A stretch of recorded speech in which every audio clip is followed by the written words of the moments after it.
Hi everyone. So ಎಲ್ಲರಿಗೂ ನಮಸ್ಕಾರ. ಇವತ್ತು ನಾನು ಈವ್ನಿಂಗ್ ಸ್ನ್ಯಾಕ್ಸಿಗಂತ ಕಾರ್ನ್ ಪನ್ನೀರ್ ಟೀಕಾ ಅಂತ ಮಾಡ್ತಾಯಿದ್ದೀನಿ. ಸೊ ಅದಕ್ಕೆಲ್ಲ ವೆಜಿಟೇಬಲ್ಸನ್ನು ಹೆಚ್ಕೊಂಡಿದ್ದೀನಿ. ಕ್ಯಾರೆಟು, ಕ್ಯಾಪ್ಸಿಕಮ್ಮು, ಕುಕುಂಬರು, ಓನಿಯನ್ನು, ಇಲ್ಲಿ ಪನ್ನೀರ್ ಇದೆ, ಕಾರ್ನ್ ಇದೆ, ಜಿಂಜರ್ ಗಾರ್ಲಿಕ್ ಪೇಸ್ಟ್ ಇದೆ. ಸೊ ಇದನ್ನೆಲ್ಲನೂ ನಾನೀಗ ಒಂದು ಬೌಲಲ್ಲಿ ಕಲಿಸ್ಕೋತೀನಿ. ಬೈಂಡಿಂಗಕ್ಕೆ ಒಂದು ಸ್ವಲ್ಪ ಕಡಲೆ ಹಿಟ್ಟನ್ನು ಹಾಕೋತೀನಿ. ಸೊ ಇದಕ್ಕೆ ನಾನು ಒಂದು ಸ್ವಲ್ಪ ಕಡಲೆ ಹಿಟ್ಟನ್ನು ಹಾಕೋತೀನಿ.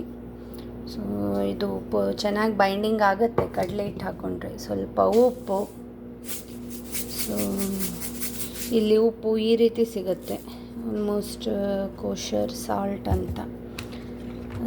ಸಾಸಿವೆ, ಅರಿಶಿನ ಹಾಕ್ಕೊಂಡಿದ್ದೀನಿ, ಸಾಸಿವೆ ಅಂತಿದ್ದೀನಿ.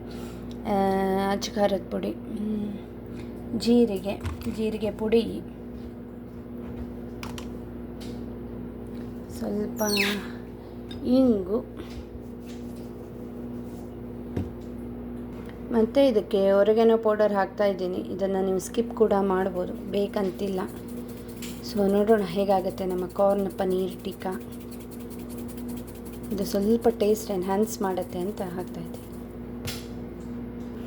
ಇದನ್ನು ನಾನು ಚೆನ್ನಾಗಿ ಒಂದು ಸ್ವಲ್ಪ ವಾಟರ್ ಹಾಕ್ಕೊಂಡು ಚೆನ್ನಾಗಿ ಕಲಸಿದ್ದೀನಿ. ಭಾಳ ವಾಟರ್ ಏನು ಬೇಕಾಗಿಲ್ಲ. ಸೊ ಇಲ್ಲಿ ಪ್ಯಾನನ್ನು ಕಾಯಲಿಕ್ಕೆ ಇಟ್ಟಿದ್ದೀನಿ. ಇಲ್ಲಿ ಗ್ಯಾಸು ಸಿಲಿಂಡರು ಇರಲ್ಲ. ಸೊ ಈ ರೀತಿ ಕಾಯಿಲ್ ಅಂತ ಇರುತ್ತೆ ಎಲ್ಲನೂ ಎಲೆಕ್ಟ್ರಿಕ್ಕೆ. ಸೊ ಇಲ್ಲಿ ಇದು ಕಾಯಲಿಕ್ಕೆ ಇಟ್ಟಿದ್ದೀನಿ. ಸ್ವಲ್ಪ ಕಾದ್ಮೇಲೆ ಇದರಲ್ಲಿ ನಾವು ಜಸ್ಟ್ ಫ್ರೈ ಮಾಡ್ಕೊಳ್ಳೋಣ. ಆಯಿಲಿಂದ ಏನು ಬೇಡ, ಫ್ರೈ ಆಗುತ್ತೆ. ಸೊ ಈಗ ಇದು ಕಾಯ್ತಾ ಇದೆ. ಇದಕ್ಕೆ ನಾನು ಬಟರನ್ನು ಹಾಕಿದ್ದೀನಿ, ಸ್ವಲ್ಪ ಆಯಿಲ್ ಹಾಕಿ ಬಟರು. ಈಗ ಅದು ಬಟರ್ ಇದಾಗುತ್ತೆ, ಕರಗುತ್ತೆ.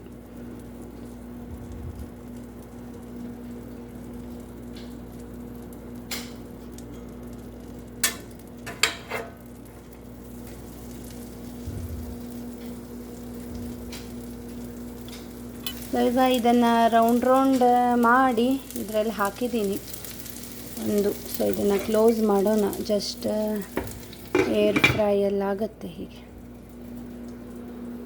ಆಗ್ತಾಯಿದೆ. ಸೊ ಇದು ಉಲ್ಟಾ ಹಾಕಿದ್ದೀನಿ. ಈಗ ನೀವು ನೋಡ್ಬೋದು ಫ್ರೈ ಆಗ್ತಾಯಿದೆ. ಬಟರಲ್ಲಿ ಮಾಡ್ತಾಯಿದ್ದೀನಿ. ಸ್ವಲ್ಪ ಆಯಿಲ್ ಹಾಕಿ ಬಟರಲ್ಲಿ ಫ್ರೈ ಆಗಿದೆ ಅನಿಸುತ್ತೆ. ಸೊ ಈಗ ಇದನ್ನು ತೆಗೆದು ಪ್ಲೇಟಿಗೆ ಹಾಕ್ತೀನಿ. ಈಗ ಇದರಿಂದ ನಾನು ಹೊರಗಡೆ ತೆಗೆದಿದ್ದೀನಿ, ನೋಡ್ಬೋದು, ಪನ್ನೀರ್ ಟೀಕಾ ಅಂತ. ಇದನ್ನು ನಾವು ಈವ್ನಿಂಗ್ ಸ್ನ್ಯಾಕ್ಸಿಗೆ ಈಗ ಮಾಡ್ತಾಯಿದ್ದೀನಿ. ನೀವು ಬೇಕಂದರೆ ಮಕ್ಕಳಿಗೆ ಇದನ್ನು ಆ್ಯಸ್ ಅ ಟಿಫಿನ್ ಬಾಕ್ಸ್ ಆಗಿ ಕೂಡ ಕೊಡ್ಬೋದು. ಸೊ ಪನ್ನೀರ್ ಟೀಕಾ ವಿಡಿಯೋ ಇಷ್ಟ ಆದರೆ ಲೈಕ್ ಮಾಡಿ, ಶೇರ್ ಮಾಡಿ, ಸಬ್ಸ್ಕ್ರೈಬ್ ಮಾಡಿ ಪ್ಲೀಸ್. Thank you.